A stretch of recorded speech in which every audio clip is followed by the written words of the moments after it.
தந்தை மகன் தூயாவையாரின் பெயராலே. நம் ஆண்டவராக இயேசு கிறிஸ்துவின் அருளும் கடவுளின் அன்பும் தூயாவையாரின் நட்புறவும் உங்கள் அனைவரோடும் இருப்பதாக. உம் ஆன்மாவோடும் இருப்பதாக.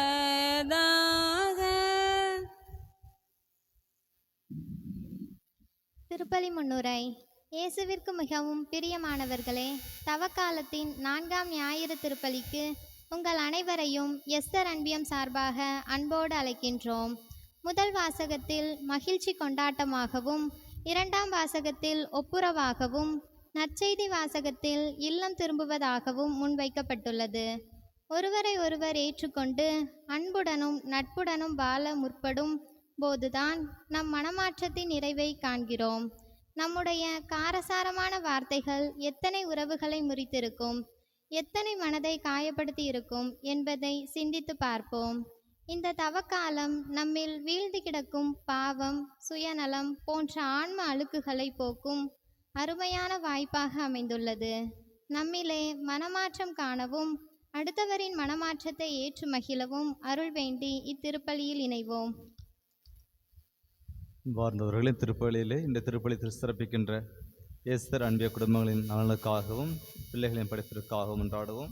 சிறப்பாக அரசு தேர்வினை எழுதி கொண்டிருக்கின்ற 10ஆம் வகுப்பு மாணவர்களை இறைவன் ஆசீர்வதிக்க வேண்டவும், மேலும் கிராமத்தின் விவசாயம் கால்நடைகள் ஆசீர்வதிக்கப்படவும், முதியவர்களின் உடல் நலனுக்காகவும், இளைஞர்களுக்கு வேலை வாய்ப்பு கிடைத்திடவும், கோடை கால நோயிலிருந்து பாதுகாப்பு வழங்கிட கொண்டாடுவோம். மரிய அருளாய் குடும்ப நலனுக்காகவும், மகன்கள் மகள்கள் குடும்ப நலனுக்காகவும், பேர பிள்ளைகள் அறிவிலும் ஞானத்திலும் படிப்பிலும் சிறந்து விளங்கவும், செய்கின்ற தொழில் சிறக்கவும் மன்றாடுவோம். குடும்பத்தில் மரித்த பால்சாமி இவரின் ஆண்மலை பாற்றுக்காக மன்றாடுவோம்.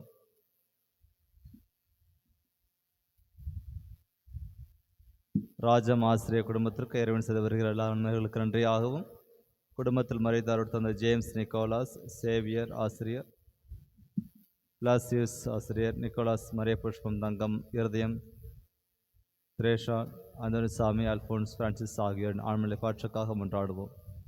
இந்த கருத்துக்களோடு இங்கே கூடியிருக்கணும் அனைவரின் கருத்துக்களுக்காகவும், நமது கிராமத்தின் தேவைகளுக்காகவும், பிள்ளைகளின் ஞானத்திற்காகவும், படிப்பிற்காகவும், எதிர்காலத்திற்காகவும் கொண்டாடுவோம்.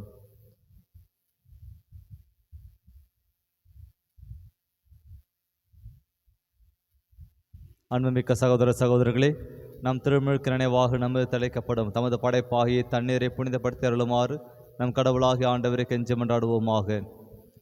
அவரை நமக்கு உதவியளித்து நாம் பெற்றுக்கொண்ட தூய ஆவிக்கு உண்மை உள்ளவர்களால் நிலைத்திருக்க அருள்வாராக. என்றென்றும் உள்ள எல்லாம் உள்ள இறைவா, வாழ்வின் ஊற்றும் தூய்மையின் தொடக்கமான தண்ணீரின் வழியாக மக்கள் புனிதமடைந்து நிலை வாழ்வின் கொடையை பெற வேண்டும் என்று திருவுளமானீர். இத்தண்ணீரை புனிதப்படுத்தியருள உம்மை வேண்டுகின்றோம். ஆண்டவரே, உமது நாளாக இன்று உமது அருட்காவலை பெற விரும்புகின்றோம். வாழ்வழிக்கும் உமது அருளின் ஊற்றினை எம்மில் புதுப்பித்தருளும். இத்தண்ணீரினால் எங்கள் உள்ளத்தையும் உடலையும் தீமை அனைத்திலிருந்தும் காத்தருள்வீராக. இவ்வாறு நாங்கள் தூய இதயத்துடன் உம்மை அணுகி வரவும் உமது மீட்பை பெற்றுக்கொள்ளவும் தகுதி பெறுவோமாக. எங்கள் ஆண்டவராகிய கிறிஸ்து வழியாக உம்மை மன்றாடுகின்றோம். ஆமென். எல்லாம் வல்ல இறைவா, தண்ணீர் வளம் பெற அதில் உப்பிட வேண்டுமென்று இறைவாக்கினை எலிசா வழியாக கற்பித்தீர். உமது படைப்பு பொருளாக இந்த உப்பை பரிவிறக்கத்துடன் புனிதப்படுத்தியருள உம்மை தாழ்மையுடன் வேண்டுகின்றோம். ஆண்டவரே, உப்பு கலந்த தண்ணீர் தெளிக்கப்படும் இடமெல்லாம் தீயோனின் தாக்குதல் அனைத்தும் தோல்வியுற செய்வீராக. உம் தூய ஆவியார் உடனிருந்து எங்களை இடையேறாது காத்தருள்வாராக. எங்கள் ஆண்டவராகிய கிறிஸ்து வழியாக உம்மை மன்றாடுகின்றோம். ஆமென்.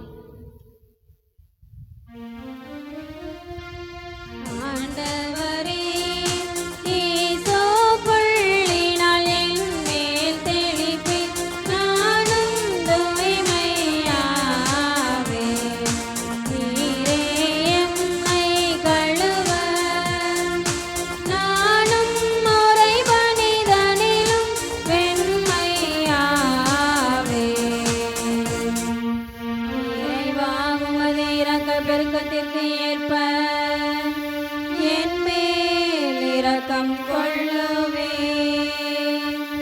பிதாவும் சுதனும் தூய ஆவியும் துதியும்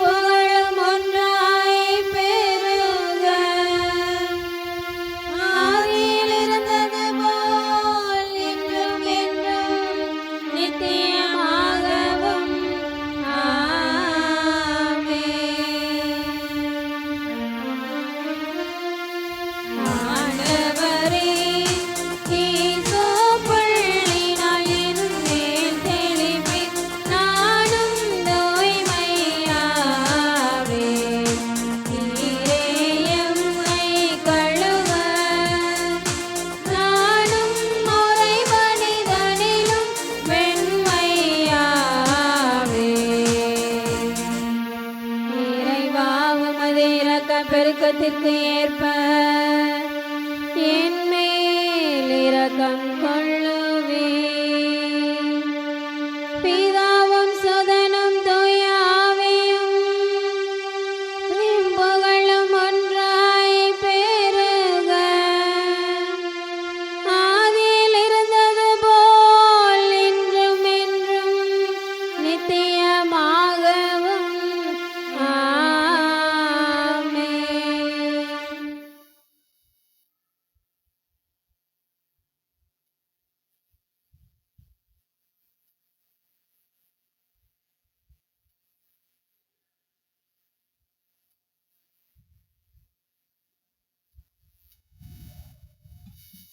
எல்லாம் வல்ல இறைவன் நம் பாவங்களிலிருந்து நம்மை தூய்மைப்படுத்துவாராக.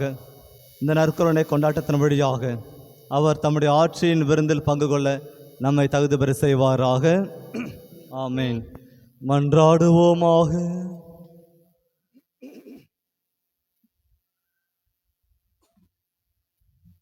எல்லாம் வல்ல இறைவா, மனிதரான உம் வாக்கின் வழியாக மனித குலத்தின் ஒப்புரவை வேத்தக முறையில் செயல்படுத்துகின்றீரே.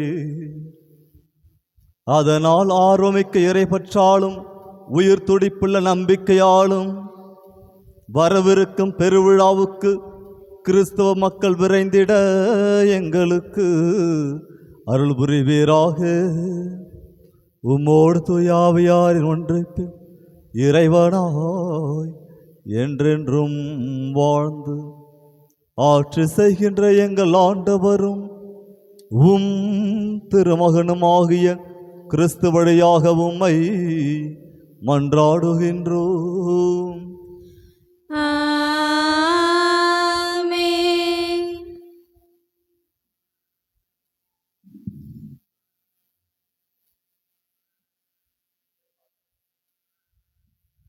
முதல் வாசக முன்னுரை.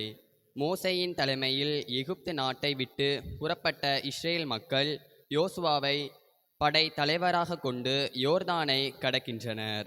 பாலும் தேனும் பொழியும் கானா நாட்டில் அவர்கள் கால் பதித்தவுடன் கில்காவில் எரிகோ சமவெளியில் கொண்டாடப்படும் இரண்டாம் பாஸ்கா தான் வாக்களிக்கப்பட்ட நாட்டில் கொண்டாடப்படும் முதல் பாஸ்கா. இத்தகைய மகிழ்ச்சியின் இன்றைய முதல் வாசகத்தை கவனமுடன் கேட்போம்.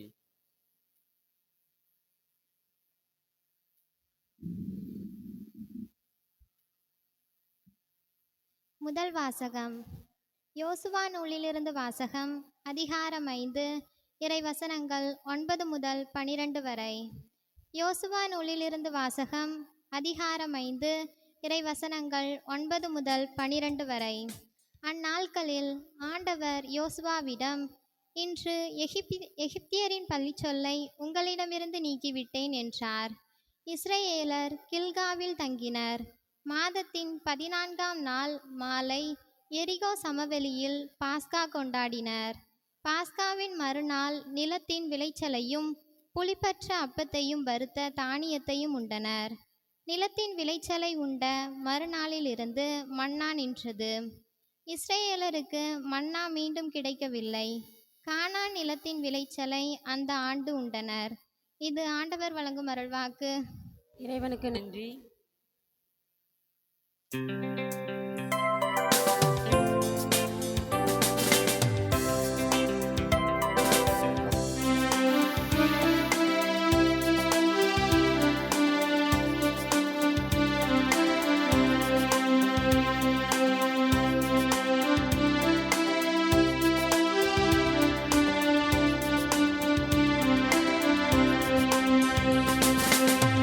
ஆயனேசு கூட இரு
இரண்டாம் வாசக முன்னுரை.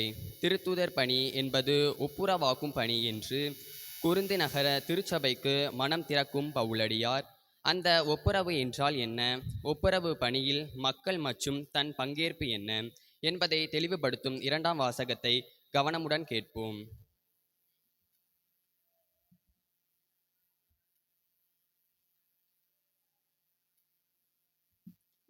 இரண்டாம் வாசகம். திருத்தூதர் பவுல் கொரிந்தியருக்கு எழுதிய இரண்டாம் திருமுகத்திலிருந்து வாசகம். அதிகாரம் 5, இறை வார்த்தைகள் 17 முதல் 21 முடிய. திருத்தூதர் பவுல் கொரிந்தியருக்கு எழுதிய இரண்டாம் திருமுகத்தில் இருந்து வாசகம். அதிகாரம் 5, இறை வார்த்தைகள் 17 முதல் 21 முடிய. சகோதரர் சகோதரிகளே, ஒருவர் கிறிஸ்துவோடு இணைந்திருக்கும் போது அவர் புதிதாக படைக்கப்பட்டவராய் இருக்கிறார். பழையன கழிந்து புதியன புகுந்தன அன்றோ.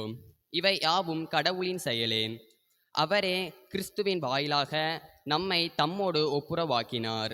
ஒப்புரவாக்கும் திருப்பணியையும் தமக்கு தந்துள்ளார். உலகினரின் குற்றங்களை பொருட்படுத்தாமல் கடவுள் கிறிஸ்துவின் வாயிலாக அவர்களை நம்மோடு ஒப்புரவாக்கினார். அந்த ஒப்புரவு செய்தியை எங்களிடம் ஒப்படைத்தார். எனவே நாங்கள் கிறிஸ்துவின் தூதுவர்களாயிருக்கிறோம். கடவுளே எங்கள் வாயிலாக வேண்டுகோள் விடுக்கிறார். ஆகவே கடவுளோடு ஒப்புரவாகுங்கள் என்று கிறிஸ்துவின் சார்பில் நாங்கள் மன்றாடுகிறோம். நாம் கிறிஸ்து வழியாக தமக்கு ஏற்புடையவராகுமாறு கடவுள் பாவம் அறியாத அவரை பாவநிலை ஏற்கச் செய்தார். இது ஆண்டவர் வழங்கும் அருள்வாக்கு. இறைவனுக்கு நன்றி.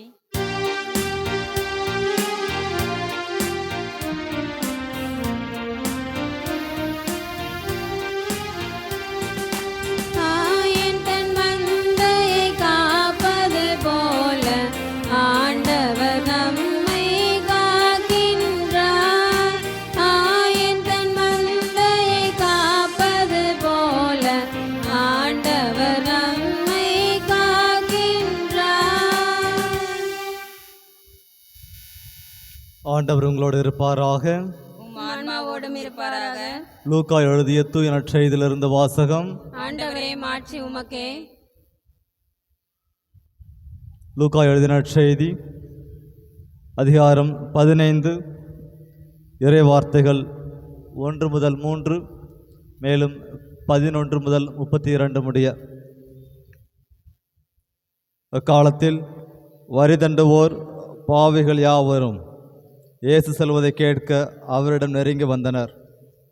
பரிசேயரும் மறைநூல் அறிஞரும் இவர் பாவிகளை வரவேற்று அவர்களோடு உணவருந்துகிறாரே என்று முணுமுணுத்தனர். அப்போது அவர் அவர்களுக்கு இந்த உவமையை சொன்னார். ஒருவருக்கு 2 புதல்வர்கள் இருந்தார்கள்.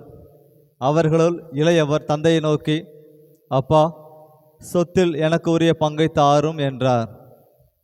அவர் சொத்தை அவர்களுக்கு பகிர்ந்து அளித்தார். சில நாட்களுக்குள் இளைய மகன் எல்லாவற்றையும் திரட்டி கொண்டு தொலைநாட்டிற்கு நெடும் பயணம் மேற்கொண்டார்.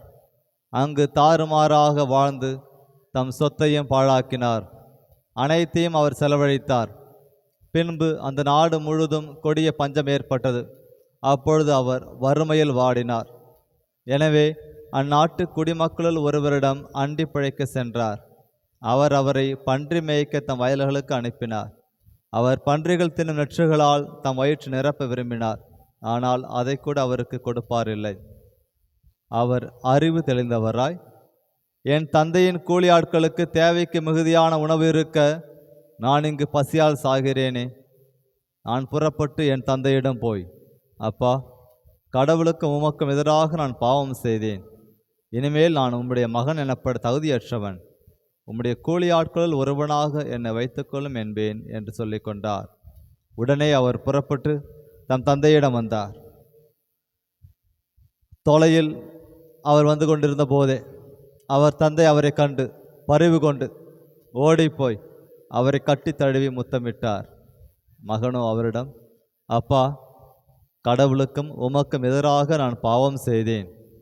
இனிமேல் நான் உம்முடைய மகன் எனப்பட தகுதியற்றவன் என்றார். தந்தை தம் பணியாளரை நோக்கி, முதல் தரமான ஆடையை கொண்டு வந்து இவனுக்கு உடுத்துங்கள். இவனுடைய கைக்கு மோதிரமும் காலுக்கு மிதியடியும் அணிவியுங்கள். கொழுத்த கன்றை கொண்டு வந்து அடியுங்கள். நாம் மகிழ்ந்து விருந்து கொண்டாடுவோம். ஏனெனில் என் மகன் இவன் இறந்து போயிருந்தான், மீண்டும் உயிர் பெற்று வந்துள்ளான். காணாமற் போயிருந்தான், மீண்டும் கிடைத்துள்ளான் என்றார். அவர்கள் மகிழ்ந்து விருந்து கொண்டாடத் தொடங்கினார்கள். அப்போது மூத்த மகன் வயலில் இருந்தார். அவர் திரும்பி வீட்டை நெருங்கி வந்து கொண்டிருந்த போது ஆடல் பாடல்களை கேட்டு ஊழியர்களில் ஒருவரை வரவழைத்து, இதெல்லாம் என்ன என்று வினவினார். அதற்கு ஊழியர் அவரிடம், உம் தம்பி வந்திருக்கிறார். அவர் தம்மிடம் நலமாக திரும்பி வந்திருப்பதால் உம் தந்தை கொழுத்த கன்றை அடித்திருக்கிறார் என்றார். அவர் சினமுற்று உள்ளே போக விருப்பமில்லாதிருந்தார். உடனே அவருடைய தந்தை வெளியே வந்து அவரை உள்ளே வருமாறு கெஞ்சி கேட்டார். அதற்கு அவர் தந்தையிடம், பாரும், இத்தனை ஆண்டுகளாக நான் அடிமை போன்று உமக்கு வேலை செய்து வருகிறேன். உம் கட்டளைகளை ஒருபோது மீறியதில்லை. ஆயினும் என் நண்பரோடு நான் மகிழ்ந்து கொண்டாட ஒரு ஆட்டுக்குட்டியை கூட என்றுமே நீர் தந்ததில்லை. ஆனால் விலை மகளிரோடு சேர்ந்து உம் சொத்துக்களை எல்லாம் அழித்துவிட்ட இந்த உம் மகன் திரும்பி வந்தவுடனே இவனுக்காக கொழுத்த கன்றை அழுத்திருக்கிறீரே என்றார். அதற்கு தந்தை, மகனே, நீ எப்போதும் என்னுடன் இருக்கிறாய். என்னுடையதெல்லாம் உன்னுடையதே. இப்போது நாம் மகிழ்ந்து கொண்டாடி இன்புற வேண்டும். ஏனெனில் உன் தம்பி இவன் இறந்து போயிருந்தான், மீண்டும் உயிர் பெற்றுள்ளான். காணாமற் போயிருந்தான், மீண்டும் கிடைத்துள்ளான் என்றார். ஆண்டவரின் அருள்வாக்கு. கிறிஸ்துவே உமக்கு புகழ்.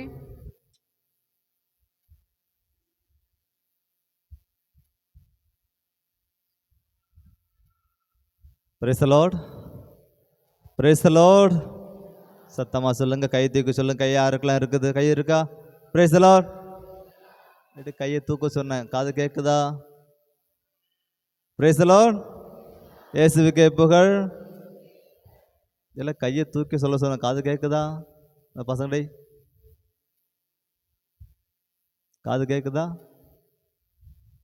கையை தூக்கி Praise the Lord சொல்லணுமா இல்லையா? கை தூக்கி சொல்லுங்க, யாரும் சொல்லுங்க. Praise the Lord. இயேசுவுக்கே புகழ். என் கை எவ்வளோ தூரம் வசருது, உங்கள் கை எங்கே வசருது? இப்படி கை தூக்கடி, தூக்குடி. என்ன கெட்ட பழக்கமாக இருக்குதெல்லாம்? இயேசுவுக்கே புகழ்.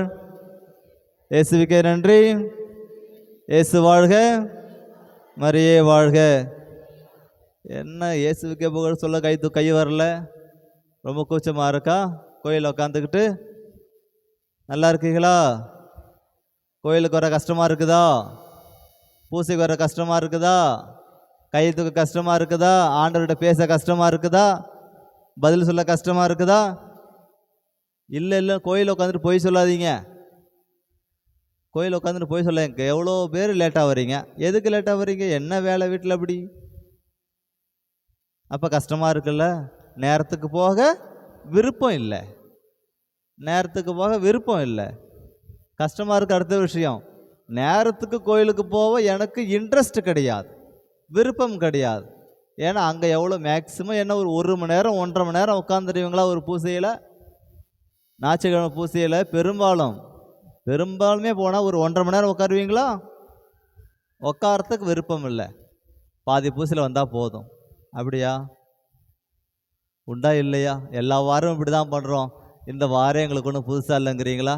சாப்பிட்டீங்களா? சாப்பிட்டீங்களா இல்லையா? நேரத்துக்கு சாப்பிட்டீங்களா? அது மட்டும் நேரத்துக்கு போயிடுதா? கொஞ்சம் நேரம் கொஞ்சம் லேட் ஆகுதுன்னா வீட்டில் அடிபடி, பாத்திரம்லாம் உருளுமா இல்லையா? வராத வார்த்தைகள்லாம் கணவர்கிட்டேருந்து வரும், பிள்ளைங்கள்ட்டேருந்து வரும். என்ன தான் பண்ணி தொலைப்பியோ, நேரத்துக்கு சோறு கொடுக்க மாட்டேங்கிற. வருமா வராதா? வருமா வராதா? வந்தே தீரும். அப்போ கோயிலுக்கு நேரத்துக்கு வரலாம். என்ன உங்களுக்குன்னா யார் திட்ட போகிறவங்கள அப்படிங்கிறீங்களா? அடிக்கிற வெயில் எப்படி வரீங்க நடந்து? வெளியில் உட்காந்துருக்க கூட முடியல. ஏமா வெளியில் எப்படி உட்காந்துருக்கீங்க? அனல் அடிக்கலையா? மத சகோதர சகோதரிகளே, வாசகத்தை கேட்டீங்களா? கவனமுடன் கேட்போம் அப்படின்ட்டு இந்த முன்னோர்கள்லாம் சொன்னாங்க. யாரெல்லாம் கவனமோடு கேட்டீங்க வாசகங்களை சொல்லுங்க பார்ப்போம். யார் கவனமோடு கேட்டீங்க? நற்செய்தி, ஈஸியான நற்செய்தி, எளிமையான ஒரு நற்செய்தி. இந்த பிள்ளைங்களா சொல்லுங்க பார்ப்போம். நீங்கள் தான் நீங்கள் தான்.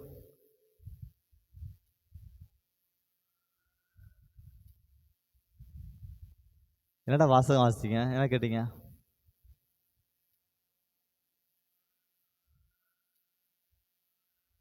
ஏய், உங்களை தான் கேட்குறேன், என்ன வாசகத்தை கேட்டீங்க? என்னடா கேட்டீங்க? அதனால் வீட்டுக்கு போயிட்டு சூடு வைங்க. ஆமாம், பாரபட்சம் இல்லாமல் சூடு வைங்க. கோயிலுக்கு வர என்ன கேட்குறானோ அப்போ பாரபட்சம் இல்லாமல் பிள்ளைங்களுக்கு தண்டனை கொடுங்க. ஒரு சின்ன செயலை தெளிவாக இருந்தால் தான் பெரிய விஷயங்கள் தெளிவாக இருப்பாங்க, இல்லைன்னா தப்பு பண்ணிகிட்டே இருப்பாங்க. சின்ன சின்ன தப்புன்னு நினைக்கிறீங்க. ஜபம் தெரியாது எவ்வளோ பெரிய தப்பு, வாசகம் கேட்காது எவ்வளோ பெரிய தப்பு, அது உங்களுக்கு தெரியல பார்த்தீங்களா? அப்போ வாசகம் இல்லைன்னா பூசையே இல்லைல்ல, அம்மாவா இல்லையா? வாசகம் இல்லைன்னா பூசையே கிடையாது, ஆண்டவரோட வார்த்தை இல்லைன்னா வாழ்க்கையும் கிடையாது, பூசையும் கிடையாது, கிறிஸ்தவம் கிடையாது. அப்படி கொட்டாய் வருதடி, தூக்கம் அடி.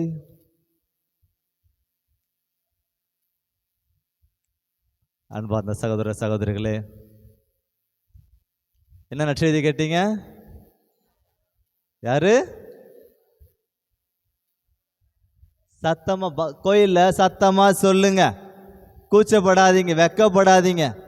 எங்கேருந்து நீங்கள் கட்டிங்க கூச்சப்பட்டு பேசுறதுக்கு, வெக்கப்பட்டு பேசுறதுக்கு? உங்கள் பிள்ளைங்க வாயே திறக்க மாட்டேங்கிறானா அப்போ உங்கள்கிட்ட தான் வந்திருக்கோம். கோயிலுக்கு போனால் என்ன கேட்குறாங்களோ, ஃபாதர் என்ன கேட்குறாங்களோ சொல்கிறா, வாயத்தன் சொல்கிறான்னு நீங்கள் சொல்லி கொடுத்துருக்கணும். அவன் என்னை பார்த்துட்டு ஜம்முன்னு உட்காந்துருக்கிறான், சாமரி நம்மளை என்னடா பண்ண போகிறாரு அப்படின்ட்டு. முட்டி போட வச்சு ஓச்சா தெரியும் உங்களுக்கு. வாசகங்களை தெளிவாக கேட்கணும், உருப்படியாக கேட்கணும், பைபிள் கொண்டு வரணும். அப்படி இல்லாத பட்சத்தில் நம்ம கிறிஸ்தவர்களாக இருந்து என்ன பிரயோஜனம்? எதுக்கு கிறிஸ்தவர்களாக இருக்கணும்? எதுக்கு கோயிலுக்கு வரணும்? எதுக்கு ஜெபிக்கணும்? கேள்வி கேள்வி கேட்டுகிட்டே போகலாம், பதிலே கிடைக்காது. அப்போ கிறிஸ்தவர்களாக பேருக்கு தான் இருக்கிறோமா? கிறிஸ்தவர்களாக வெறும் பேருக்கு இவ்வளோ பெரிய கோயிலை கட்டிட்டு பெயருக்கு கிறிஸ்தவர்கள். எனக்கு எதுவும் வேணாம்ப்பா, என்னை யாருமே உங்களை கேள்வி கேட்கக்கூடாது, கடவுளும் கேள்வி கேட்கக்கூடாது. அப்படி இருந்தால் உங்கள் பிள்ளைங்களும் அப்படி தான் இருப்பாங்க, நீங்களும் உங்கள் பிள்ளைங்களை கேள்வி கேட்க முடியாது. ஏன்னா ஊதாரித்தனமாக தான் பிள்ளைங்களும் வளருவாங்க. இந்த நற்செய்தியில் நம்ம கேட்குற போல். ஏன்னா காலையில் நிறைய பேர் கொட்டாய் விடுறீங்க, தூக்கம் வந்துச்சா? சாமியார் இங்கேருந்து பேசுகிறாரு, கொட்டாயை விட்டா இப்போ சாமியார் பார்க்க மாட்டாரா? நான் பேசுகிறதெல்லாம் மறந்து போயிடுவேன் எனக்கு அப்புறம். சரி, ஊதாரி மைந்தன் கதை எல்லாருக்கும் தெரிஞ்ச கதை தான். தெரியாத கதை உண்டா? தெரியாத கதை இருக்குதா? ஊதாரி மைந்தனா என்ன? பதில் சொல்லலாம் தான் நான் அடுத்தது போவேன். உம்முன்னு இருந்தேன், திருப்பி அதே கேள்வி தான் கேட்பேன்.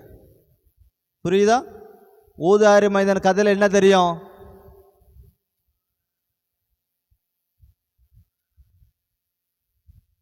சொல்லுங்க, சொல்ற வரைக்கும் அதே கேட்பேன்.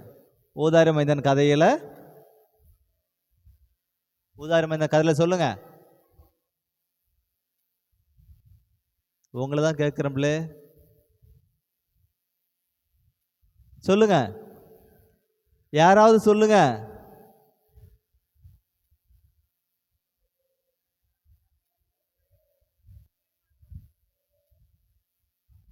யாரு?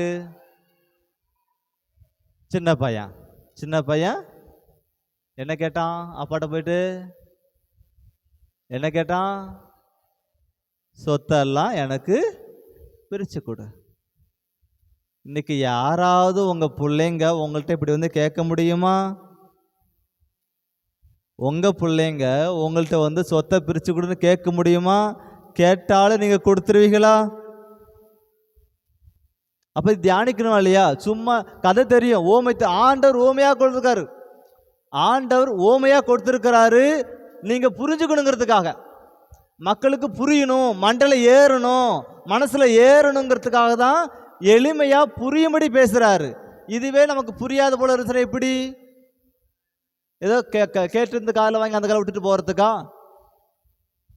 இன்னைக்கு உங்களில் யாராவது உங்கள் பிள்ளைக்கு நீங்கள் வாடும்போது சொத்தை பிரித்து எழுதி கொடுப்பீங்களா? அது யோசிக்கணுமா இல்லையா? தியானிக்கணும். இந்த எளிமையான ஒரு ஓமை தான் இன்னைக்கு உங்கள் பிள்ளைங்களுக்கு. சரி, ஆம்பளை பிள்ளை விட்டுருங்க, பொம்பளை பிள்ளை இருக்கிறாங்க, கட்டி கொடுக்குறீங்க. கட்டி கொடுக்கும்போது உங்கள் தகுதிக்கு மேலே நகையை போடுவீங்களா? நீங்கள் பெத்த புள்ள தானே, நீங்கள் பெத்த புள்ள, நீங்கள் பாசம் வச்ச புள்ள, நீங்கள் வளர்த்த புள்ள கட்டி கொடுக்குறீங்க. ஒரு பொண்ணு கூட வச்சுக்கிங்க, மற்ற 2-3 புள்ள கொடுங்க. ஒரே ஒரு பொண்ணு, ஆசைக்கு ஒரே ஒரு பொண்ணு வளர்த்தேன், அதுக்கு உங்கள் தகுதிக்கு மீறி கொடுப்பீங்களா? நகரட்டு போடுவீங்களா? முடியாதுல்ல. அப்போ இது நாம் தியானிக்கிறோமா இல்லையா? அப்போ அதில் பாசம் இல்லைன்னு சொல்லிட முடியாது.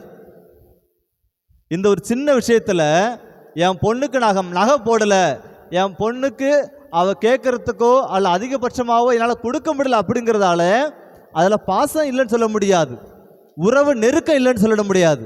அதே சமயத்தில் என் பையன் கஷ்டப்படுறான், என் பையன் படிச்சிருக்கிறான், படித்ததுக்கு ஏற்ற வேலை கிடைக்கல, இருந்தாலும் கல்யாணம் பண்ணிட்டான், சரி அவனுக்குரிய வாழ்க்கை செட்டில் ஆகும்னு சொல்லட்டுமே, அதுக்காக சொத்தை எழுதி கொடுக்க முடியுங்களா? செய்ய மாட்டீங்க.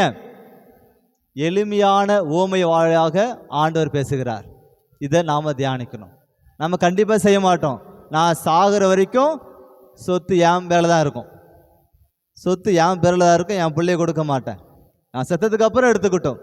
இப்படியாகத்தான் காலங்காலமாக போயிட்டே இருக்கும். ஆனால் இது எதை குறிக்கிறது?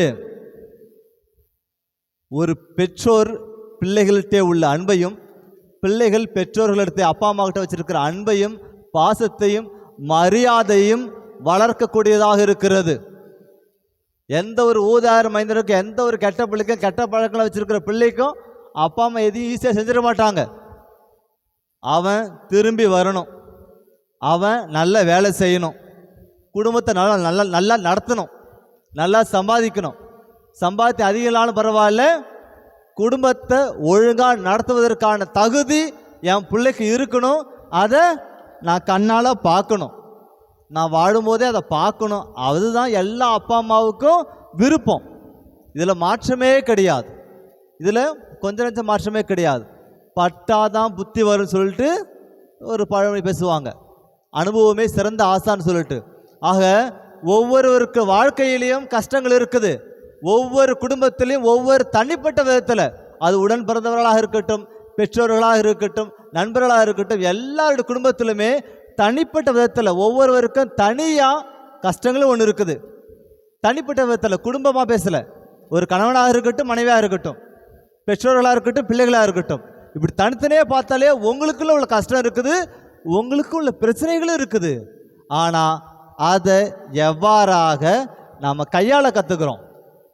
என் பிரச்சனைகளை, என் துன்பங்களை நான் எவ்வாறாக கையாளுவதற்கோ வெற்றி கொள்வதற்கோ நான் கற்றுக்கொண்டேன். பக்குவமாக கையாளணும். பக்குவமாக கையாளுமா இல்லையா? துன்பம் வந்தவுடனே தோண்டு போயிடக்கூடாதா? பிரச்சனை வந்தோடனே ஒரு மூலையில் உட்காந்து அழுகக்கூடாது இல்லையா? பிரச்சனை வருது, ஒரு மூலையில் உட்காந்து அழுதா எல்லாம் சரியாயிடுமா?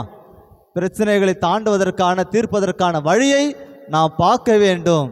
அந்த வழியை நீ தேடும் போது ஆண்டவர் நிச்சயமாக நமக்கு உதவி செய்வார். 1 பேதுரு 5ஆம் அதிகாரம் 10ஆம் வசனத்தில், சிறிது கால துன்பங்களுக்கு பின் அவர் உங்களை சீர்படுத்தி, உறுதிப்படுத்தி, வலுப்படுத்தி நிலைநிறுத்துவார். Praise the lord, praise the lord. இந்த ஊதாரி மைந்தன் எல்லாத்தையும் தூக்கிட்டு போகிறான், எல்லாத்தையும் தூக்கிட்டு போயிட்டு எல்லாத்தையும் செலவழிக்கிறான். செலவழிச்சதுக்கு அப்புறம்தான் ஒன்றும் இல்லாதது போது தான், அவன்கிட்ட எதுவுமே கிடையாது, காசுக்கு ஒன்றுமே கிடையாது, எல்லாமே போனதுக்கு அப்புறம் தான் யோசிக்கிறான். அந்த யோசிப்பதையும் நாம் தியானிக்கணும். அதாவது மனம் திருவதற்கான ஒரு வழி இருக்குது, வாய்ப்புகள் இருக்குது.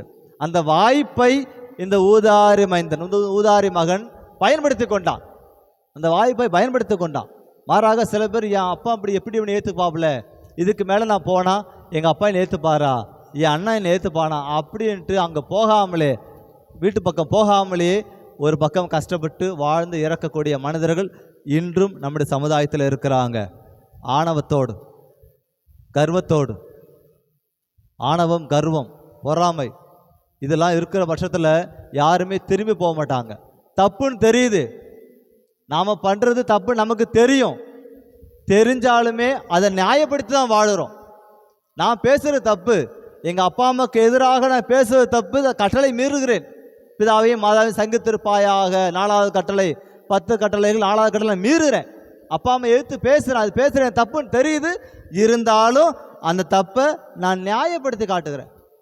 அதுதான் ரொம்ப நான் பெரிய பெரிய பெரிய தப்பாக இருக்குது. அன்பார்ந்தவர்களே, நீதிமொழிகள் 28ஆம் அதிகாரம் 13ஆம் வசனத்திலே, தம் குற்றப்பழிகளை மூடி மறைப்பவரின் வாழ்க்கை வளம் பெறாது, அவற்றை ஒப்புக்கொண்டு விட்டு விடுகிறவர் கடவுளின் இரக்கத்தை பெறுவார். Price the lord, praise the Lord.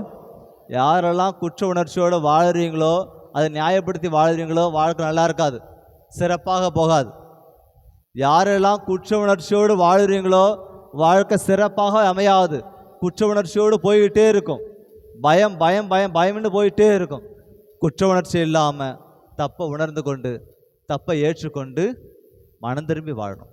தப்பை ஏற்றுக்கொண்டு மனம் திரும்பி வாழணும். நேற்றுக்கு ஒரு இடத்துல நான் ஒரு பாவ சங்கீர்த்தத்துக்கு போனேன். ஒரு பெரியவர் வந்தார். பெரியவர் வந்து பாவ சங்கீர்த்தத்தில் சொன்னார், சாமி நான் பெரிய பாவம் பண்ணிட்டேன், என் நண்பனுக்காக நான் கொலை கூட பண்ணிட்டேன், என் நண்பனுக்காக அவனுடைய பொண்டாட்டியே நான் கொலை பண்ணிட்டேன், 2 பேரும் சேர்ந்து தான் கொலை பண்ணோம், இன்ன வரைக்கும் யாருக்கும் தெரியாது. ஆனால் ரொம்ப நாளாவது குற்ற உணர்ச்சி எனக்கு இருந்துகிட்டே இருக்குது. ரொம்ப இது இத்தனை வருஷம் வரைக்கும் நான் சின்ன வயசில் இள வயசில் பண்ணது இத்தனை வருஷம் வரைக்கும் எனக்கு குற்ற உணர்ச்சியாக இருந்துகிட்டே இருக்குது. நான் அந்த தியானத்தில் கலந்து கொண்டதால் எனக்கு அந்த குற்ற உணர்ச்சி போகிறதுக்கான வழி எனக்கு வாய்ப்பு இப்போ தான் கிடச்சிருக்கிறதுன்னு நான் ஃபீல் பண்ணுறேன், நான் உணர்கிறேன், நான் மனம் திரும்புகிறேன் அப்படி சொல்லிட்டு அவர் சொல்கிறார். குற்ற உணர்ச்சி என்றைக்குமே உங்களை விட்டு நீங்காது. அதை ஒத்துக்கொண்டாலொழிய ஏற்றுக்கொண்டாலொழிய அதிலிருந்து முழுவதுமாக வெளியில் வராத வரைக்கும் அந்த குற்ற உணர்ச்சி உங்களை விட்டு போகவே போகாது. அதிலேருந்து திரும்பி நிம்மதியாகவும் வாழ முடியாது, நிம்மதியாகவும் நம்மளால் வாழவே முடியாது. அன்பார்ந்த சகோதர சகோதரிகளே, ஆண்டவர் எல்லாருக்கும் எல்லாத்தையும் நல்லா தான் கொடுத்துருக்கிறார். யாருக்கும் அரைகுறையாக கொடுக்கல, யாருக்கும் அரைகுறையாக எதுவுமே கொடுக்கல. ஆண்டவர் எல்லாருக்கும் அபரிமிதமாக கொடுத்துருக்கிறாரு. அது நமக்கு புரியணும். எல்லாருக்கும் அபரிமிதமாக கொடுத்துருக்கிறத நமக்கு புரியணும். இஸ்ராயல் மக்களுக்கு கொடுத்தது சில நேரம் இல்லாமல் போனது. இன்றைக்கு முதல் வாசகத்தில் நம்ம வாசிக்கிறது தான். யோசுவா புத்தகத்தில் வாசிக்கிறது என்ன வாசிக்கிறோம்? இஸ்ராயல் மக்கள் எகிப்திலிருந்து வெளியிலிருந்து வந்ததுக்கப்புறம் பால் நிலத்தில் 40 நாட்கள் இலவசமாக, 40 நாட்கள் கஷ்டப்படாமல் நோகாமல் நொங்கு தின்னவங்க. 40 வருடங்கள் ஏராளமான தலைமுறைகள், லட்சக்கணக்கான மக்கள் நோகாமல் உக்காந்து சாப்பிட்டவங்க. எல்லாத்தையும் ஆண்டவர் கொடுத்தார், எல்லாத்தையும் கொடுத்தார்.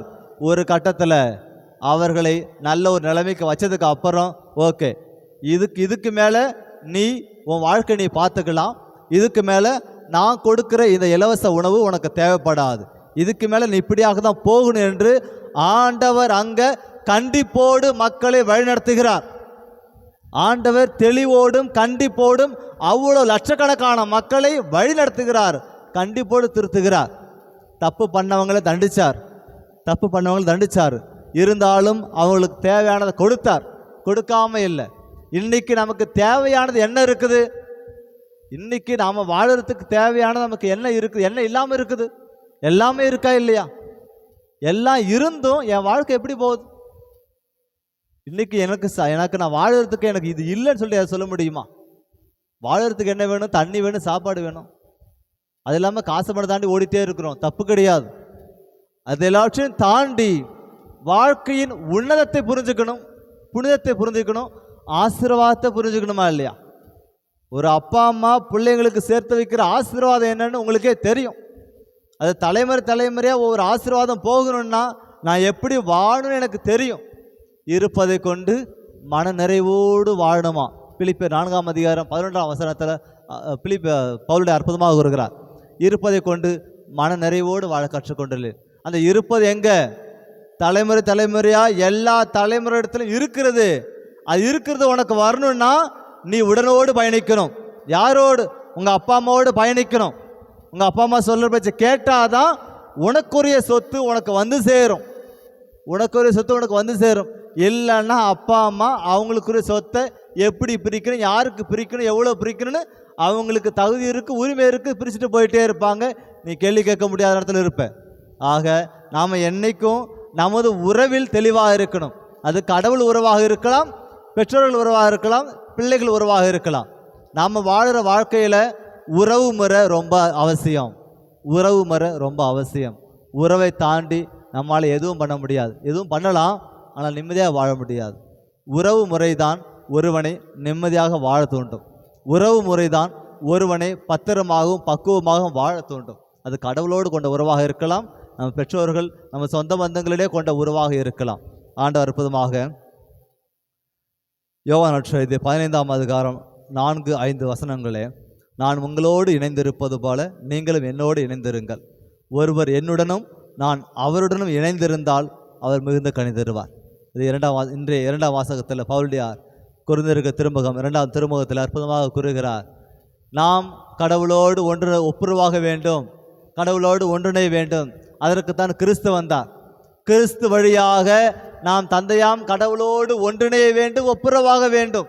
அந்த ஒப்புரவு, அந்த ஒன்றிணைப்பு எல்லா விதமான ஆசீர்வாதங்களை நமக்கு நிறைவாக கொண்டு வந்து சேர்க்கும். அன்பார்ந்த சகோதர சகோதரிகளே, கொலோசியர் எழுதிய திருமுகம் 1ஆம் அதிகாரம் 20ஆம் வசனத்திலே, சிலுவையில் இயேசு சிந்திய இரத்தத்தால் அமைதியை நிலைநாட்டவும் விண்ணில் உள்ளவை மண்ணில் உள்ளவை அனைத்தையும் அவர் வழி தம்மோடு ஒப்புரவாக்கவும் கடவுள் திருவுளம் கொண்டார். அவன் பார்த்த சகோதர சகோதரர்களே, நாம் கிறிஸ்து வழியாக அற்புதமான வாழ்க்கையை வாழ வேண்டும் என்று ஆண்டவர் விரும்பினார், திருவுளம் கொண்டார். அதற்காக தன் மகனையே இம்மண்ணுலகு கையளித்தார். இந்த மண்ணுலகிலே கடவுளின் சாயலிலும் உருவிலும் தான் நாம் வாழ்கிறோம். அது எல்லாருக்கும் தெரிஞ்சும் தெரியாமல் இருக்கிறோம். எல்லாருமே கடவுளின் சாயலில் உருவில் படைக்கப்பட்டு இருக்கிறோம். அன்னை மரியாளின் உருவம் தாங்குகின்ற பிள்ளைகளாக, பெண்களாக, தாயாக இருக்கிறோம். சூசையப்பன் உருவம் தாங்கி இருக்கின்ற கணவன்களாக, பிள்ளைகளாக, மகன்களாக வாழ்ந்து கொண்டிருக்கின்றோம் என்பதை ஒவ்வொருவரும் ஒவ்வொரு குடும்பமும் புரிந்து கொண்டாலே போகும். இந்த வாழ்க்கை அற்புதமாக இணைந்திருக்கும், அற்புதமாக மாறிக்கொண்டே போயிருக்கும், ஆசீர்வாதம் நிறைந்ததாக மாறிக்கொண்டு இருக்கும். அன்பார்ந்த சகோதர சகோதரர்களை நினைவில் கொள்ளுவோம். நமது குடும்பம் ஒன்றிணைந்த குடும்பமாக இருக்க வேண்டும். நமது குடும்பம் திருக்குடும்பமாக மாற வேண்டும். ஜெபிக்கின்ற குடும்பமாக இருக்க வேண்டும். கடவுளோடு இணைந்திருக்கின்ற, கடவுளோடு ஒப்புரவாகின்ற குடும்பமாக இருக்க வேண்டும். நமது கடின உழைப்பிலும் நமது துன்பத்திலும் துயரத்திலும் ஆண்டவர் பங்கு கொள்கின்றார். நமது துன்பங்களை தாங்குவதற்கான சக்தியை ஆண்டவர் கொடுக்கின்றார்.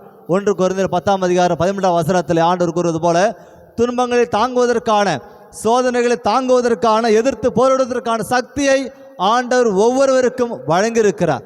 ஆக நமக்குள்ளே இருக்கிற பலத்தையும் சக்தியையும் கொண்டு தீயதை விளக்குவோம், பாவத்தை விளக்குவோம், பாவத்தை வெற்றி கொள்வோம், சோதனைகளை வெற்றி கொள்வோம். ஆண்டவருக்கு ஏற்புடைய மகனாக, மகளாக தொடர்ந்து வாழ வர வேண்டி திருப்பலியிலே மன்றாடுவோம். எழுந்து நின்று நமது விசுவாசத்தை அறிக்கையிடுவோம். ஒரே கடவுளை நம்புகின்றேன். விண்ணகமும் மண்ணகமும் காண்பவை காணாதவை யாவும் படைத்த எல்லாம் வல்ல தந்தை அவரே. கடவுளின் ஒரே மகனாய் உதித்த ஒரே ஆண்டவர் இயேசு கிறிஸ்துவை நம்புகின்றேன். இவர் காலங்களுக்கெல்லாம் முன்பே தந்தையிடமிருந்து பிறந்தார். கடவுளினின்று கடவுளாக, ஒளியினின்று ஒளியாக, உண்மை கடவுளினின்று உண்மை கடவுளாக உதித்தவர். இவர் உதித்தவர், உண்டாக்கப்பட்டவர் அல்லர். தந்தையோடு ஒரே பொருளானவர். இவர் வழியாகவே யாவும் படைக்கப்பட்டன. மனிதர் நமக்காகவும் நம் மீட்புக்காகவும் விண்ணகம் இருந்து இறங்கினார். தூய ஆவியால் கன்னிமரியாவிடம் உடல் எடுத்து மனிதரானார். மேலும் நமக்காக பொந்திய பிலாத்தின் அதிகாரத்தில் சிலுவையில் அறையப்பட்டு பாடுபட்டு இறந்து அடக்கம் செய்யப்பட்டார். மறை நூல்களின்படி 3ஆம் நாள் உயிர்த்தெழுந்தார். வாழ்வோரையும் இறந்தோரையும் தீர்ப்பிட மாட்சியுடன் மீண்டும் வர இருக்கிறார். அவரது ஆட்சிக்கு முடிவு இராது. தந்தையிடமிருந்தும் மகனிடமிருந்தும் புறப்படும் ஆண்டவரும் உயிர் அளிப்பவருமான தூய ஆவியாரை நம்புகின்றேன். இவர் தந்தையோடும் மகனோடும் ஒன்றாக ஆராதனையும் ஆட்சியும் பெறுகின்றார். இறை வாக்கினர்கள் வாயிலாக பேசியவர் இவரே. ஒரே புனித கத்தோலிக்க திருத்தூதர் வழிவரும் திரு அவையை நம்புகின்றேன். பாவ மன்னிப்புக்கான ஒரே திருமுழுக்கை ஏற்றுக்கொள்கின்றேன். இறந்தோரின் உயிர்ப்பையும் வரவிருக்கும் மறு உலக வாழ்வையும் எதிர்பார்க்கிறேன். ஆமென். அன்பான சகோதர சகோதரர்களே, நாம் கேட்கும் முன்பே நமது தேவைகளை அறிந்தவராக ஆண்டவர் இருக்கிறார். மத்தேயு நற்செய்தி 6ஆம் அதிகாரத்தில் வாசிக்கிறோம். ஒவ்வொருவரின் தேவைகளையும் ஆண்டவர் அறிந்தவராக இருக்கிறார். நமது கிராமத்தின் தேவைகளையும், இந்த கிராமத்தில் உள்ள ஒவ்வொரு குடும்பங்களின் தேவைகளும் அறிந்தவராக இருக்கிறார். நம்பிக்கையோடும் மன உறுதியோடும் தெளிவான மனநிலையோடு ஆண்டவர் நோக்கி நமது நம்பிக்கை அறிக்கையிடுவோம். நம்பிக்கையோடு அறிக்கையிடுவோம்.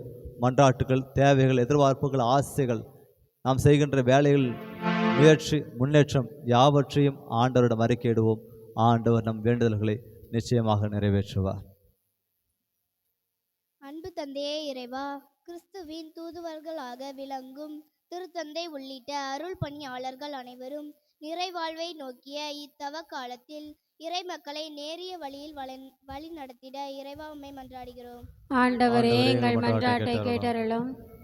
அன்பு தந்தையே இறைவா, வாக்களிக்கப்பட்ட நாடு போல எம் வீட்டிலும் நாட்டிலும் அகில உலகிலும் அமைதி நிலவவும் எல்லாரும் எல்லாம் பெற்று இனிதாக வாழ வேண்டும் என்று இறைவா உம்மை மன்றாடுகிறோம். ஆண்டவரே எங்கள் மன்றாட்டை கேட்டருளும்.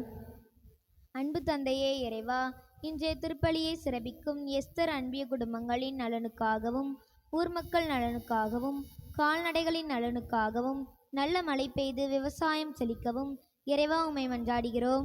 ஆண்டவரே எங்கள் மன்றாட்டை கேட்டருளும். அன்பு தந்தையே இறைவா, இந்த ஏழை குவி எழுந்தோர் ஆண்டவருக்கு அவன் செவிசாய்த்தார் என்ற திருப்பாடல் வரிகளின்படி தூயச்சோர், வாரியோர், பிணியற்றோர், நோயற்றோர் ஆகிய நலம் பெறவும் மக்களின் தேவையை நிறைவேறவும் இறைவா உம்மை மன்றாடுகிறோம். ஆண்டவரே எங்கள் மன்றாட்டை கேட்டருளும். நம்முடைய தனிப்பட்ட தேவைகளுக்காக மன்றாடுவோம்.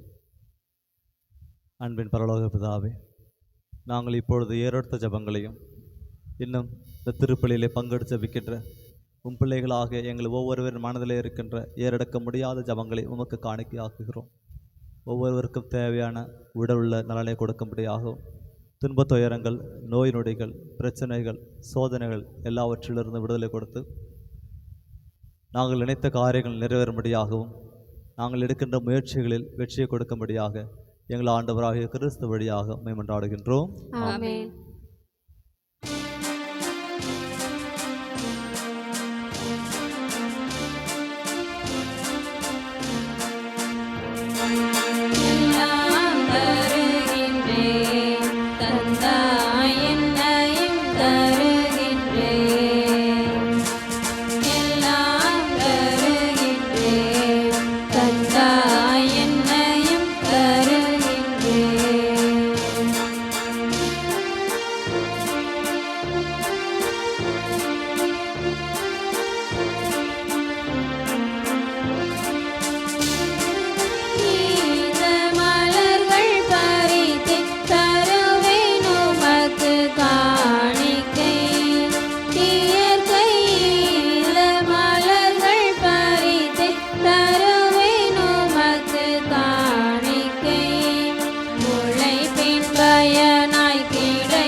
சகோதர சகோதரர்களை நாம் அனைவரும் இணைந்து ஒப்புக் கொடுக்கும் திருப்பலி அல்லாமல் இறைவனுக்கு ஏற்றதாக ஜெபியுங்கள்.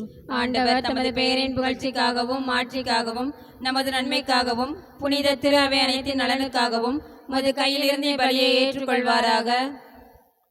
ஆண்டவரே, பணிவுடன் உம்மை வேண்டி நிலையான உதவியளிக்கும் காணிக்கைகளை பேரின்பத்துடன் உமக்கு ஒப்புக் கொடுக்கின்றோம். அதனால் நாங்கள் இவற்றை உண்மையிலேயே போற்றவும் உலகின் மீட்புக்காக உமக்கு உகந்தவாறு ஒப்புக் கொடுக்கவும் செய்வீராக. எங்கள் ஆண்டவராகிய கிறிஸ்து வழியாக உம்மை மன்றாடுகின்றோம். ஆண்டவர் உங்களோடு இருப்பாராக, உம் ஆன்மாவோடும் இருப்பாராக. இதயங்களை மேலே எழுப்புங்கள். ஆண்டவரிடம் எழுப்பியுள்ளோம். நம் இறைவனாகிய ஆண்டவருக்கு நன்றி கூறுவோம். அதுவே தகுதியும் நீதியுமானதே. ஆண்டவரே, தூயவரான தந்தையே, என்றுமுள்ள எல்லாம் வல்ல இறைவா, எங்கள் ஆண்டவராகிய கிறிஸ்து வழியாக எந்நாளும் எவ்விடத்திலும் நாங்கள் உமக்கு நன்றி செலுத்துவது மெய்யாகவே தகுதியும் நீதியுமாகும், எங்கள் கடமையும் மீட்புக்கு உரிய செயலுமாகும். கிறிஸ்து தாம் மனிதரானதன் மறை நிகழ்வு வழியாக இருளில் நடக்கும் மனித குலத்தை நம்பிக்கையின் ஒளிக்கு கொண்டு வந்தார். பழைய பாவ நிலைக்கு உட்பட்டவர்களாக பிறந்தவர்களை புதுப்பிறப்பின் கழுவுதலால் உரிமை மக்களாக ஏற்றுக்கொண்டார். ஆகவே விண்ணகத்திலும் மண்ணகத்திலும் உள்ள அனைத்தும் உம்மை ஆராதித்து வணங்கி புதியதொரு பண்பாடுகின்றன. வானதொரு அணிகள் அனைத்தோடும் நாங்கள் சேர்ந்து முடிவின்றி பறைசாற்றி சொல்வதாவது: தூயவர் தூயவர் தூயவர் வான்படைகளின் கடவுளாம் ஆண்டவர். விண்ணகமும் மண்ணகமும் உமது மாட்சியால் நிறைந்துள்ளன.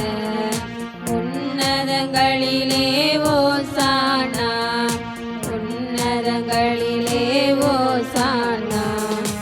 ஆண்டவர் பெயரால் வருகிறவர் ஆசி பெற்றவர். உன்னதங்களிலே ஓசானா, உன்னதங்களிலே ஓசானா.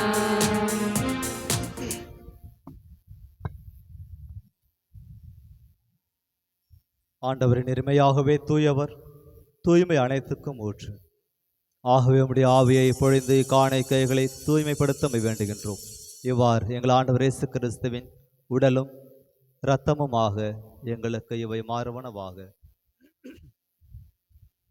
அவர் பாடுபட உளம் கனிந்து தம்மை கையளித்த போது அப்பத்தை எடுத்து நன்றி செலுத்தி அதை பெற்று தம் சீடர்களுக்கு அளித்து கூறியதாவது: அனைவரும் இதிலிருந்து பெற்று உண்ணுங்கள், ஏனெனில் இது உங்களுக்காக கையளிக்கப்படும் என் உடல். ஆராதிக்கின்றோம், நாங்கள் ஆராதிக்கின்றோம் இயேசுவின் திருவுடலை ஆராதிக்கின்றோம். ஆராதிக்கின்றோம், நாங்கள் ஆராதிக்கின்றோம் இயேசுவின் திருவுடலை ஆராதிக்கின்றோம்.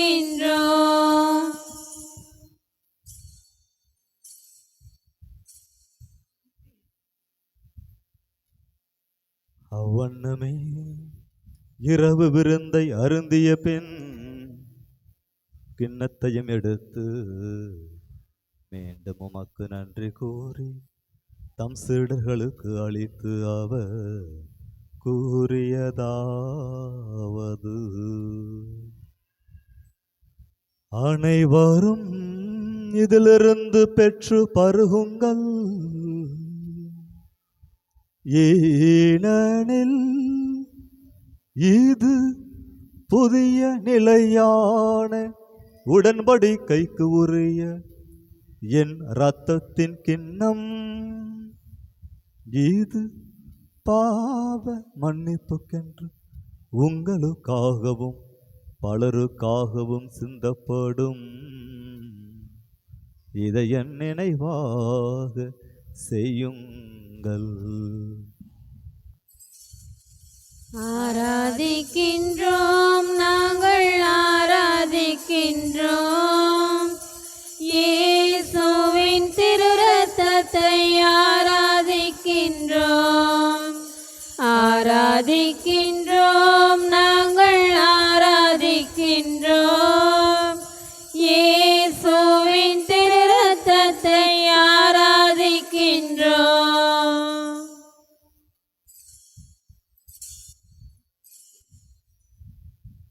நம்பிக்கையின் மறைபொருள். ஆண்டவரே, நீர் வருமளவும் உமது இறப்பினை அறிக்கையிடுகின்றோம், உமது உயிர்ப்பினை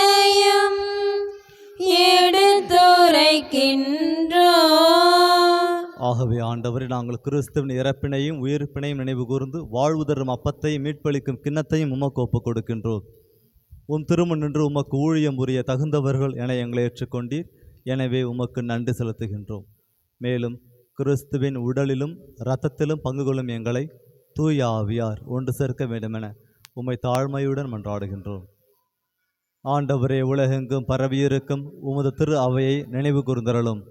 எங்கள் திருத்தந்தை பிரான்சிஸ், எங்கள் ஆயர் அந்தோனிசாமி, எல்லா திருநிலையினர் ஆகிய அனைவரோடும் உமது திரு அவை அன்பில் நிறைவு பெற செய்தருளும். தந்தையே, இந்த திருப்பலியிலே நாங்கள் ஒப்பு கொடுத்து ஜெபிக்கின்ற கருத்துக்களுக்காகவும் குடும்பத்தாருக்காகவும் பங்கெடுத்து ஜெபிக்கின்ற எங்கள் அனைவரின் உடவுள்ள நலனுக்காக மன்றாடுகிறோம். ஒவ்வொருவருக்கும் தேவையான உடவுள்ள ஆன்ம நலனை கொடுக்கும்படியாகவும் நாங்கள் செய்கின்ற வேலைகளில் தொழில்களில் எங்களுக்கு நீர் பாதுகாப்பையும் உடனிருப்பையும் வெளிப்படுத்தி லாபத்தையும் கொடுத்து காப்பீராக. நாங்கள் எடுக்கின்ற முயற்சிகளில் வெற்றியை கொடுக்கும்படியாக வேண்டுகிறோம். என்றவரே, நீர்தாமே எங்களோடு பயணித்து உமது ஆவியின் வல்லமையோடு நாங்கள் வழிநடத்தப்படவும் துன்ப துயரங்கள், கடன் பிரச்சனைகள், குடும்ப பிரச்சனைகள், கணவன் மனைவி பிரச்சனைகள், பெற்றோர் பிள்ளைகள் பிரச்சனைகள், நோய் நொடிகள் எல்லாவற்றிலிருந்தும் நாங்கள் விடுதலை பெற்று நாங்கள் எதிர்பார்க்கின்ற நலமான மகிழ்ச்சியான அமைதியான வாழ்வை நாங்கள் பெற்றுக்கொள்ள நீர் எங்களுக்கு துணை செய்வீராக. இந்த வருட 10ஆம் வகுப்பு தேர்வு எழுதி கொண்டிருக்கின்ற எங்கள் கிராமத்து பிள்ளைகளுக்கு நீர்தாம் துணையாக இருந்து உமது ஆவியின் ஆற்றலோடும் வல்லமையோடும் எங்கள் பிள்ளைகள் தைரியமான மனதோடு தேர்வினை எதிர்கொண்டு நல்ல முறையில் எழுதி தக்க மதிப்பெண்களோடு பெற்று வெற்றி பெற நல்ல ஒரு எதிர்காலத்தை உருவாக்கி கொள்ள நீர் துணை செய்வீராக. நீர் இவ்வுலகிலிருந்து முட வாழ்த்து கொண்ட இந்த திருப்பலியில் நாங்கள் ஒப்புக் கொடுத்தும் ஒவ்வொரு அடியார்களையும் நினைவு கூர்ந்தருளும். உன் திருமகனோடு அவரது இறப்பில் இணைக்கப்பட்டிருந்த இவர்கள் உயிர்ப்பிலும் அவரை போல இருக்க செய்தருளும். மேலும் உயிர் தொழில் எதிர்நோக்குடன் துயில்களும் எங்கள் சகோதர சகோதரிகளையும் இறந்தோர் அனைவரையும் இரக்கத்துடன் நினைவு கூர்ந்து உமது திருமுக ஒளியினுள் ஏற்றருளும். எங்கள் அனைவர் மீதும் இரக்கமாயிரும். கடவுளின் கன்னித்தாயான புனித மரியா, அவருடைய கணவரான புனித யோசேப்பு, புனித திருத்தூதர்கள், இவ்வுலகில் உமக்கு உகந்தவராய் இருந்தோர் ஆகிய புனிதர் அனைவருடனும் நாங்கள் நிலை வாழ்வில் பங்கு கொள்ளும் தகுதி பெற்று உம் திருமகனேசு கிறிஸ்து வழியாக உம்மை புகழ்ந்தேத்தும் வரமருள உம்மை மன்றாடுகின்றோம்.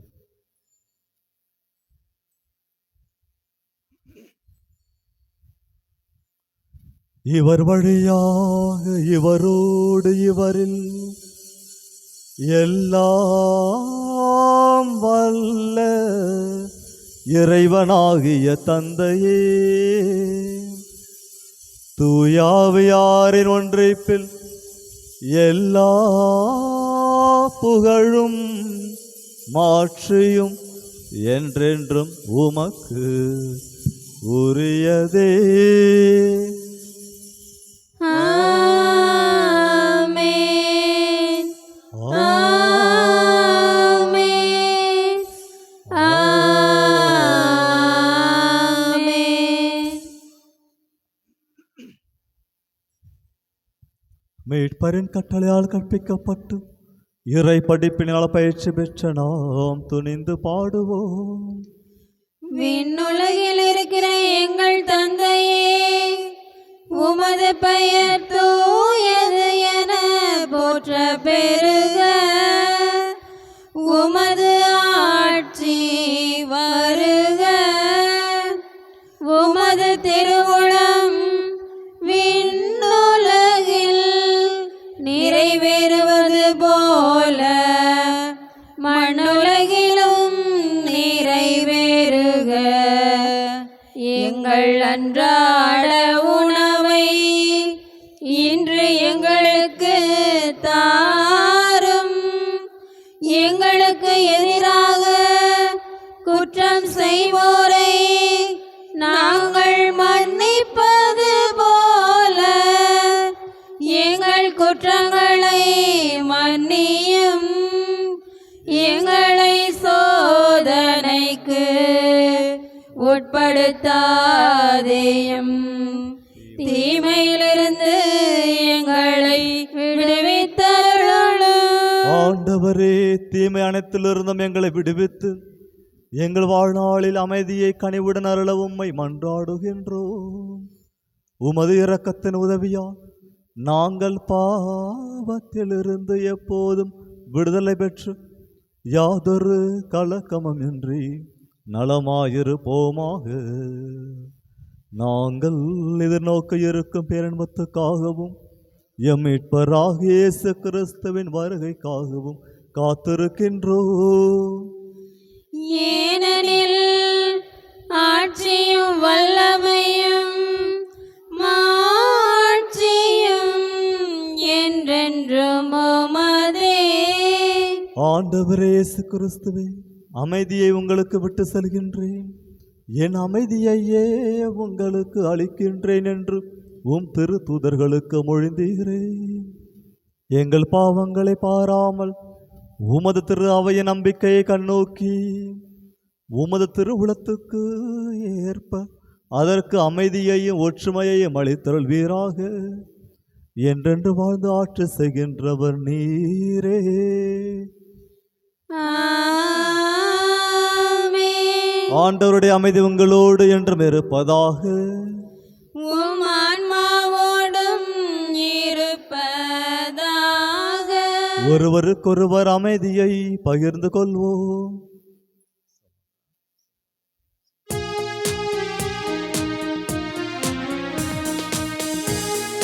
பாவம் போக்கும் இறைவனின் திருச்செம்மறியே, எம்மேல் இரக்கம் வைத்தருளும், எம்மேல் இரக்கம் வைத்தருளும், எம்மேல் இரக்கம் வைத்தருளும், எம்மேல் இரக்கம் வைத்தருளும். உலகின் பாவம் போகும் இறைவனின் திருச்செம்மறியே, எமக்கு அமைதியை தந்தருளும், எமக்கு அமைதியை தந்தருளும், எமக்கு அமைதியை தந்தருளும், எமக்கு அமைதியை தந்தருளும். ஆண்டவரை நாங்கள் உட்கொள்ளும் உமது திருவுடலும் திரு ரத்தமும் எங்களின் நீதி தீர்ப்புக்கும் தண்டனைக்கும் உள்ளாக்காமல் உமது பரிவிறக்கத்தால் எங்கள் உடலையும் உள்ளத்தையும் காத்திடும் அது மருந்தாகிட அலுவலகம்.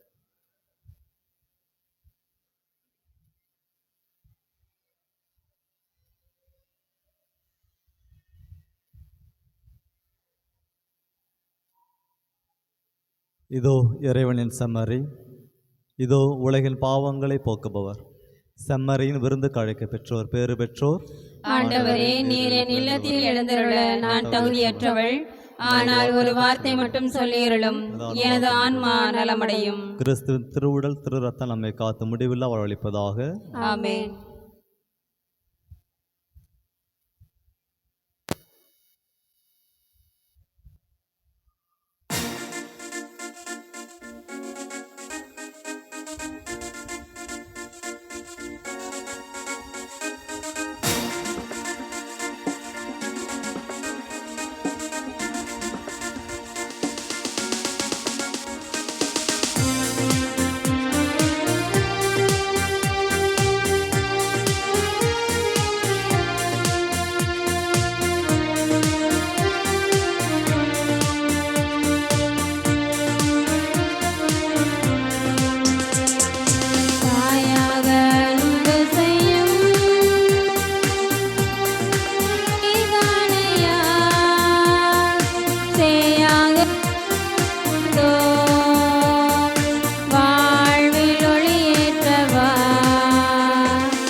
திருத்தொண்டர் திருநிலைப்பாட்டிற்கான அறிக்கை.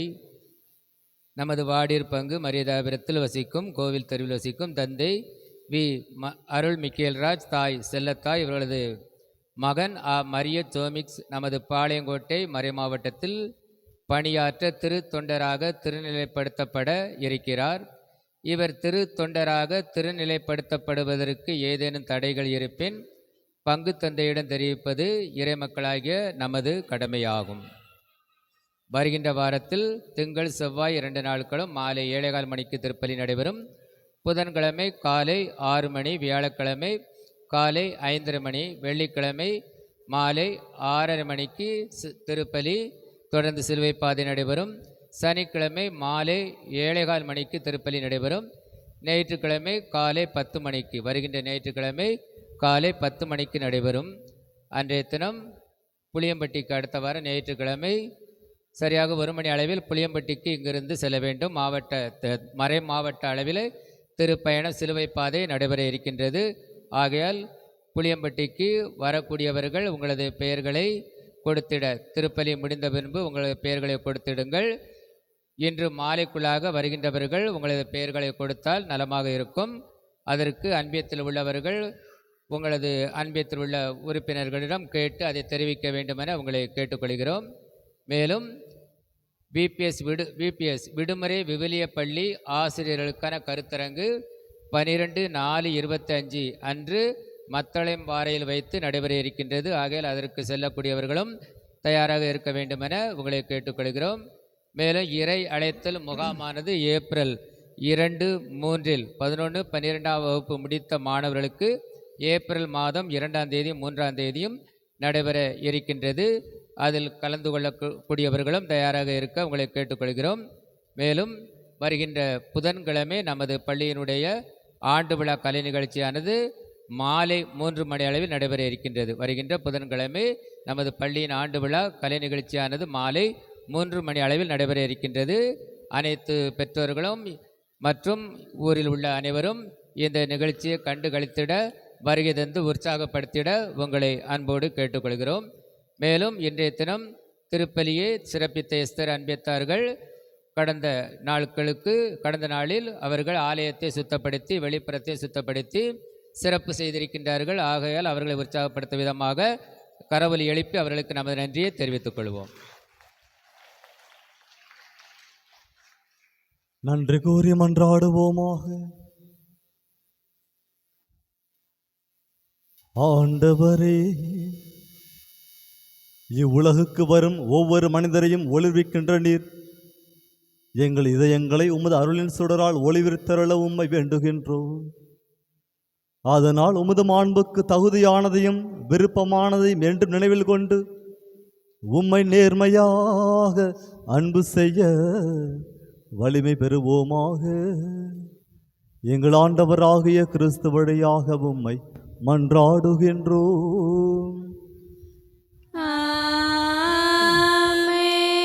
ஆண்டவர் உங்களோடு இருப்பாராக. உம் ஆன்மாவோடும் இருப்பாராக. எல்லாம் வல்ல இறைவன் தந்தை, மகன், தூயாவி உங்கள் அனைவரையும் நிறைவாக ஆசீர்வதிப்பாராக. சென்று வாருங்கள், திருப்பலி நிறைவேறுற்று. இறைவனுக்கு நன்றி.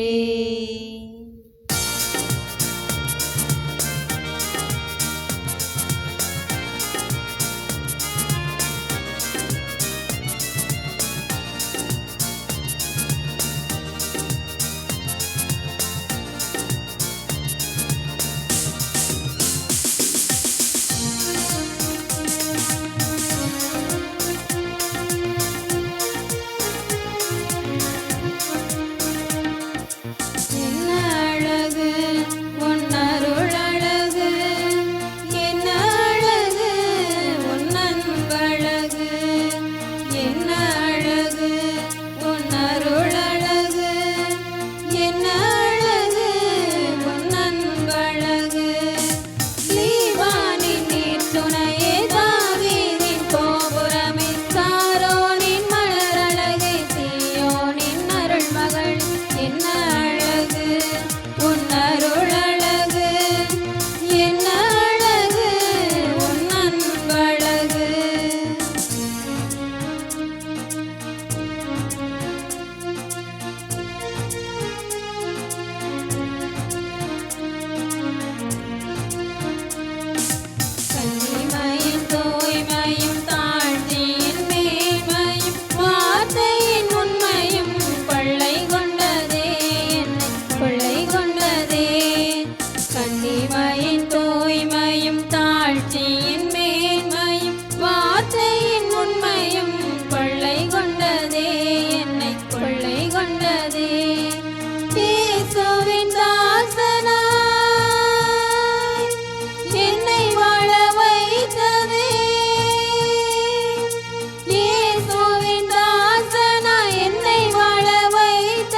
மகா பரிசுத்தேசுவின் திரியர்தேமே எங்கள் மேல் இரக்கமாயிரும். மகா பரிசுத்தேசுவின் திரியர்தேமே எங்கள் மேல் இரக்கமாயிரும். மகா பரிசுத்தேசுவின் திரியர்தேமே எங்கள் மேல் புனித இரக்கமாயிரும். மரியாளின் மாசற்ற இருதயமே எங்களுக்காக வேண்டிக் புனித கொள்ளும். சுசேப்பரே எங்களுக்காக வேண்டிக் கொள்ளும். புனித இன்னாசியாரே எங்களுக்காக வேண்டிக் கொள்ளும். புனித அந்தோணியாரே எங்களுக்காக வேண்டிக் புனித கொள்ளும். செபஸ்தியாரே எங்களுக்காக வேண்டிக் புனித கொள்ளும். பிரான்சிஸ் சவேரியாரே எங்களுக்காக வேண்டிக் புனித கொள்ளும். திருமலுக்கு யோவானே எங்களுக்காக வேண்டிக் கொள்ளும். தந்தை மகன் துயாவின் பேராலே ஆமென்.